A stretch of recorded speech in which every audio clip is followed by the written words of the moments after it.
numbers. So the digester's right here. It's not the most photogenic thing because it's mostly underground. And we keep it underground to insulate it from cold temperatures in the winter mostly. And by doing that, instead of getting down to well below zero, the coldest temperature we'll see is maybe around 50, 55 degrees Fahrenheit or something like that. But like I said, we'd like to have it up around 80 or something. Yep. In the summer, we're up above 80 usually. So that's the temperature range. I have some nice graphs. I can send them to y'all because we've been taking data on this we have at least 1 full year of data. At the end of this winter, we'll have 2 full years of data. So let me just walk through maybe the process of loading it and how it works, and try to fill in some of the details. And then after that, you can ask me some questions, and you can ask questions while I'm going along at any time too. So I did make a mistake earlier. We don't actually take water from that manure pit that I showed you because things are pretty dilute in there. There's a lot of wash water that comes in. So what we actually do is go to the pad where the cows are living and take 5-gallon buckets and put the manure in there. Pretty primitive, but pretty bare bones out here right now with this approach. Right now we're adding about 10 gallons of manure a day, 5 gallons of water, just to get the solids ratio right. What we like about 7% solids if we can get around there. So we'll take that manure. Each day, this is the loading end of the digester.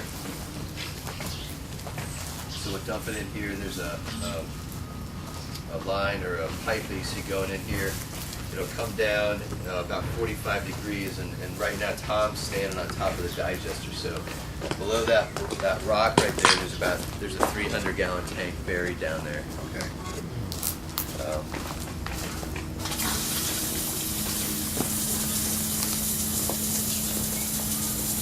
So then the manure goes in here, goes in the tank. The residence time for this tank is depends how much we're loading it, but it's between 10 and 20 days.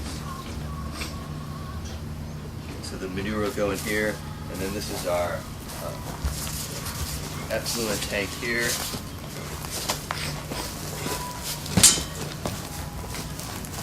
Where the manure will come out. And so what's important is that we have a level of water in here, because I wish I had the schematic. So the digester, you can imagine, is it's a tank, and it's filled up maybe 2/3 full or something like that. But the water level in that digester is above the inflow and outflow pipes. By having the water level there, you keep that tank anaerobic. There's no oxygen that can get in from either one of these 2 arms. The other thing that's kind of simple and beautiful operation of these systems is that as you build up gas pressure in the top of that digester, it'll push the water down, the water level down in the digester will push the water level up in the arms. Okay, and then when you get enough gas build up in there, the pressure transducer will click, it'll release the gas, and then the water from the arms will rush back in. So you get some self-mixing that way. Okay. Okay, and so you can see, if you look down here, that there's about an inch difference. You see a kind of where it's a little thicker black, goes up about an inch. That's what's happening every time we cycle through that pressure differential.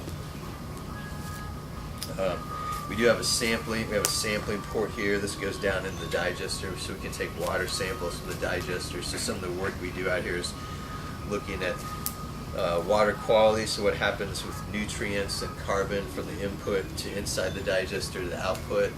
The other thing that's really important is keeping track of the microbial communities inside the digester, so we can take samples here and take that back to the lab and see what types of microbes are alive or dead and things like that. And it changes a lot, as you can imagine, by season and temperature. Yeah. So one of the things we're trying to do is optimize the management, the performance of this during cold weather, which is what this project's about. Yeah, so we do have good data from a whole year of operation with the temperature. I'm pretty convinced now that I don't think we can get by without having some kind of supplemental heat on the system. The systems like this in China, northern China, they operate, but they only operate for maybe 7 months a year, so they have the same problems. when I talk to colleagues over there, they're looking at using solar power and things like that to supplement them in the winter as well. So that's the direction I think we need to go. It is insulated. It's a polyethylene 300-gallon tank. It has about an inch of tiger foam insulation. It's just kind of blow-on insulation we put around it. That helps a little bit. To be honest, I don't know if it really does that much. I think we could definitely have a better insulated tank. If I was to do it again, I think I'd probably have a double-walled tank and have a layer of something in between those two layers of polyethylene for some better insulation. We get when the digester is working well, we get about 1,000 liters. I think the most we ever produced was about 1,700 liters of biogas in a day, and it goes down to almost to zero in the winter. So big variation there. We do so whenever we add 15 gallons on the front end, it's mass balance. We have to take 15 gallons out in the back end. And we also recycle some of the effluent, which helps us maintain the microbial community. So we'll take out 15 gallons, remove that from the system, and then usually we'll recycle 5 to 10 gallons, which basically means scooping it out of here and putting it back in there just to keep the microbial community better balanced. So that's the digester, and then behind Cyan here, this line here is our gas lines. This is where we're getting the gas off the digester, this vinyl tube here. Then it comes up and it goes through this pressure transducer system. That's where we monitor the pressure. And when it gets set to 8 inches, we open it up, release the gas, and then while we're releasing it, when it gets down to 1 inch, we'll close it again, let it build up. Usually it goes through that cycle maybe 6 times a day, give or take, and how much gas we're producing. I said the average of that's about 60%. It'll go down to 20% in the winter. So in the winter, things just doesn't perform well. Yeah. Right now, we just release the gas to atmosphere. Sometimes we've cooked scrambled eggs out here before for politicians and stuff like that. We've done all kinds of crazy stuff. We've roasted marshmallows out here before, so I really wish I had the schematic. I can email y'all some pictures of the actual design that has the 300-gallon tank. Does that actually, when you put the 5 gallons in here, does it? And you say it's a 29-day. 10 to 20 retention time. 10 to 20. So one thing we'll do in the winter also is we'll reduce the amount of manure we're putting in the system. Because what happens is it basically just slows down. The microbes just aren't working as fast. So if you keep loading at the same rate, your digester will sour and the whole thing will fail. Mm-hmm. So you almost have to just stop loading in the winter if you want to have any chance of having your digester come out in the spring and be able to work again without re-inoculating it. So I forget how I got on that story, but the retention time is about 10 to 20 days. In the winter, it's almost infinite because we're hardly loading it at all. And how does it come through the digester to the output here? So it's kind of it's almost a plug flow system. So plug flow is kind of the first in, first out thing that we were talking about earlier, where if you have a pipe, you put some in at the beginning and then it pushes it out at the end. You can kind of think of this in that matter, but it's not. It's also mixing in there. When it comes in, you have this water coming in and out of the inflow pipes. There's some mixing going on, so it's basically just displacement. If you put water in the front of a bathtub, it comes out the back of the bathtub. You can think of it that way. Oh, I see. Okay. And while it's in the bathtub, it gets mixed around a little bit. Or the digester bathtub. Yeah, manure bathtub. Manure bathtub, yeah. I'm just going to think of it that way. Yeah. Okay, so one other thing I didn't talk about. One of the problems we ran into here is the water level is a little higher than we would like, groundwater level. So this is just a sump pump here that pumps out the groundwater to keep it below the level of digester. The groundwater is cooler than what we'd like it to be. So it doesn't float? It doesn't float, and it keeps it warmer, too. Doesn't come up to the ground? Yeah. So you said it was brick and mortar, right? No, it's not brick and mortar, it's polyethylene. Okay, that's why I was confused. I thought you said that. But in China, So in China, there's like 40 million of these systems that work really well on farmsteads that are in the hinterlands. And the way these are usually used is farms that don't have electricity. So if they want to cook their meals, they have to buy propane tanks or cut down trees or something like that. So with a system like this and 5 cows or 5 pigs, the family can make all the gas they need to cook all their meals. And in China, they have appliances that are specially designed to run off this. So they have rice cookers that run off the biogas. They have lighting systems that run off the biogas. Wow. So they're, as far as small-scale digesters goes, China is definitely the world leader. India, they have a fair amount of applications. In South America, Central America, they have, and in Vietnam, they have digesters of a little bit different type that are different, but also small-scale digesters. In tropical areas, you can just have basically a big plastic bag that sits on the ground. You don't have to worry about burying it or anything, and you can do the same thing. And make as much gas as you need for a family if you have 5 or 10 cows or pigs. Now, is that Costa Rica? Is that the other? Costa Rica is where I first got into digesters. In the south, it's called a salchicha digester, and in Spanish, salchicha is the Spanish word for hot dog. And it looks like a big hot dog, but it's made out of plastic, just like we have on this poly house. It's just a big tube where you add manure on the front end, it comes out the back end. On the top of it, you have a vinyl line, and the vinyl line runs right in the kitchen to a stove. Yeah, so it's beautifully simple. Yeah. And so for a few $100s, you can get one of these things up and running in Costa Rica. Wow. So, but the challenge that we're trying to do is get something that would get a system that would work for small, mid-sized dairy farm, 100, 500 cows, and try to take some of this international technology and get it to work here. But the temperature limitation is what we're really pushing up against. In the summer, we can make plenty of biogas out here. The winter, we really can't right So if now. you had it hotter than 80 degrees, that would even be better? Yeah. What's the ideal temperature? Well, that depends. There's some digesters that are operated at thermophilic temperatures, which is not boiling, but up in the upper 90s Fahrenheit. A lot of them are done at mesophilic temperatures, which is in the range of like 20 to 30 degrees Celsius, maybe 80 degrees Fahrenheit. And when you get down below 55 degrees Fahrenheit, that's called psychrophilic, and you can have a little bit of digestion if you have everything controlled just perfectly, but it's not really worth it as far So as 80 is the ideal temperature? Yeah, more or less. Okay. Yeah. Even in the summer months? In the summer months, I'd be happy out here if it was warmer, if it was up to 90 or so. Okay. Yeah, So in the winter months, if it was at 90, that would even be better. even be better. Yeah. How about 100? 100 would be a little too much. Okay, 90. Yeah. Okay. Yeah. Okay.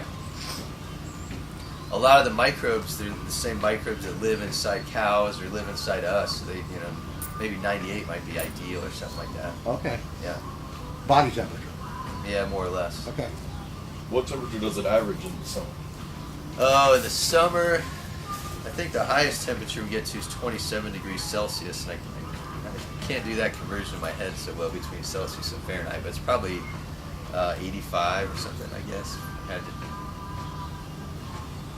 Does anybody have a better guess at that? It's like 88, I think. Oh, okay. Well, it's pretty close. I don't feel so bad. Multiplied and multiplied. That's where we need the Aussies right now. Yeah.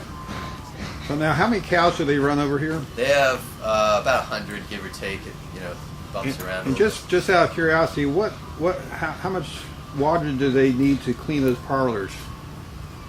bit. At what temperature? I can't remember. They have a big stainless steel tank that I want to say is. I'm just trying to think. It's probably like 5,000 gallons or something. And I don't know if they use all that every time they wash or not, but that's the size of the tank. If you they could have. find out what the average farm that we're looking for, how much Yeah. hot water they use every day too, I Yeah. think that would help in the whole scheme of things. Because that's where we want to take this technology anyways, is how do we use the gas, how do we use, Yeah. how do we heat Solar. water, and if you're using 5,000 gallons a day, what's the peak during that time? Yeah. Like if you're running 3 loads at 1,000 every time, or and then a little bit less after that. We just need to know what your peak load is at one particular time. Yeah. In a gallon per minute. Yeah. Yeah, so this is just kind of thinking off the top of my head, but I'm really interested in the digester and seeing how this works out. But another project could be just focusing on just designing one of your systems for an average size for a 200 cow dairy farm in Ohio. Average size dairy in Ohio is about 150 cows, 130, something like that. Okay. So, it might make more sense. I mean, the digester is something that I'm interested in. I think a lot of farmers are interested in, but just designing one of your systems for the average farm might be something very I think so Could be used too. for both. But Yeah. how can we use this complement this gas source Uh-huh. to complement that process? Uh-huh. Maybe that's that next level. That Yeah. Use the water heater to also improve the digester during you Yeah. improve that, and then you're also heating your water Yeah. with it. Yeah, and then you can heat your water with the gas from here. When Yeah. you have so much hot water, you could definitely run a loop from this to keep this warm enough. yeah. Yeah. So, So that may be another option. yeah. So I Yeah. think there's a lot of You'd have to decide if that's a separate project or just in addition to this. It could be. I don't know. yeah. Well, let's just look at this right now. I mean, Yeah, I well, think the that's. thing, yeah. From teaching this capstone before, you need to be pretty focused. Yeah. Let's just look at this right now. If you bite off more than you can chew, you end up with just a whole lot of not a very focused solution at the end. Okay. Well, that's why you're here. Yeah. So you got to keep it focused a little bit. Yeah. It's got potential. Yeah, it's got some potential. Great. Okay. Any other questions or? And the polyhouse does help. There's damage over there from a windstorm, but we're gonna get that sealed up. It doesn't help a whole lot out here. You can tell it's kind of leaky. It's not the latest and greatest polyhouse for sure, but it gives us maybe the difference within the polyhouse and outside is maybe 3 degrees, or it depends how sunny it is and things like that. Average is maybe, looking at year round, it's probably like 5 degrees or something. In the winter, it maybe gives us 3 degrees or something. The best thing it does is when you come out here to work and stuff, it keeps you out of the elements. Blocks the wind and rain and stuff. Use a roof of a. We can. I think that's an easy problem. We can ground mount. We can do anything Okay. for The that. thing I was But thinking it's got to of- be south facing. Well, Pretty much south facing. Well, the thing I was thinking of, so before we had the digester right here, this whole greenhouse was a living machine where we brought the wastewater from that underground tank over here, and we had a whole bunch of polyethylene tanks, so we moved the water through and treated the water that way. The reason I'm telling you that story is because just outside that door, that wooden platform out there, on top of that sits a 3,000-gallon tank that we used to use as our dosing tank for that old system. Okay. So one of the things we could do is remove that tank, and we could use that wooden platform. I don't know how much space you need. So. Well, all we have to do is make sure that the panels are higher Uh-huh. than the Equinox, Oh, okay. because it's a drain back. Oh, So okay. it's got to make sure It's that the we get that. gravity. Uh-huh. It's all gravity fed. But that's south facing is what So Yeah, that's perfect. That's south right Yeah. there. So that is something I just thought might work, and it would be a way to use something we already have. So, Okay. or we probably have to be out here somewhere, I guess. Yeah. Just as long as we're above, so allow the drain back system to work. Uh huh. And that's something we could engineer for you. Uh huh. But yeah, we could get rid of that tank. We haven't used that in a long time, so. And the dairy would probably like that. Yeah. So I guess for more of our project talk, can we drill direct? Can we insert directly through the dome, or would Well- be going? Maybe is there a possibility of going through the inlet and then out the outlet to keep it anaerobic instead of? So that's an excellent question, and I've thought about that a little bit. So underneath this block, and you can see how this thing kind of moves around a little bit. Maybe not too much. Anyway, there's a couple of these cinder blocks here. The reason we have those there is because on the top of the digester, there's a manhole. On top of that manhole, we have a plastic, basically plastic or rubber sheet's a better word for it, with a huge hose clamp. Clamps it on to the top of the digester to keep it anaerobic. On top of that, we place a metal plate about that diameter, and then we put this on top just to give us a little better seal. We've had problems with leaks before. But I think if we could look at the top of that and have an inlet line through that, an outlet line through that or something, that would probably be the easiest way to get So hot through the water in there. manhole. Yeah, through the You don't manhole. block this hole too much, because there's not a lot of space. Well, you can look in that. I think that's 5 inches, maybe 6 or something. Oh, yeah, so it'd be so hard, and it's in an angle. block your You know, it flow. goes down in angles and angles again. So you don't want to block the flow there. So I think that would be the easiest way to get access to it. You could have an inflow line of warm water for heat exchange, and an outflow line, and have some kind of curly Q or something down there to try to warm up the digesters. But keeping it anaerobic to get something in and have something come out will be a challenge. But it's something that should be doable. Just have to get a good seal on it somehow. And yeah, if we just actually buried it a couple of days ago. I should have thought of this beforehand, but you could have seen the top of it until a couple of days ago. But when it starts to get a little colder out here, then we put the mulch back on. Right. That helps a lot with the temperature in there. If we leave that top off, it gets a lot colder down here. Yeah. That's a good question. Got me thinking. Yeah. Yeah. Yeah. So I mean, basically, you have to have hot water getting in that digester somehow and get back out.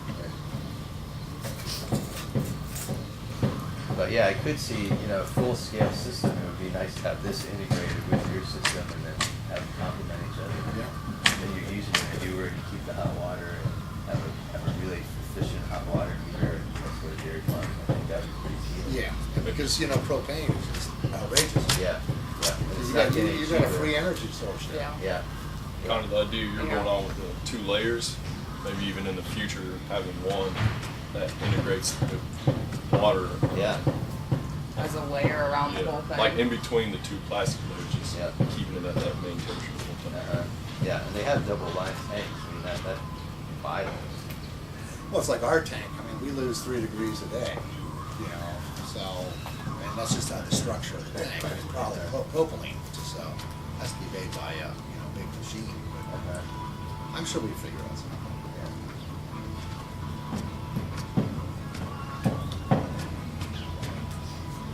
Okay. Any other questions? There's some good ones there. All right. Well, hope y'all get us right back. You gotta walk.